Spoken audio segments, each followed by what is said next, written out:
Good day everyone! My name is Ashley Esperiga, 23 years old, from Quezon City. So bakit ko nga ba deserve ang scholarship na to?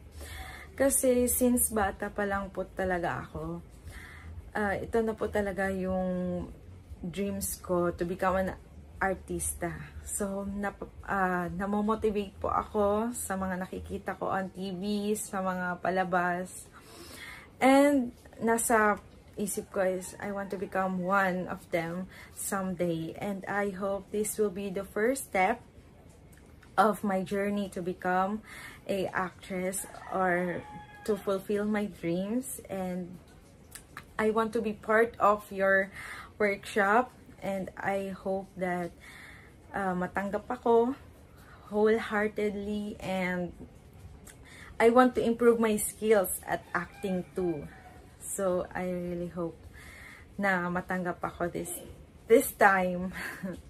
Okay, thank you. Yun lang po. Thank you so much.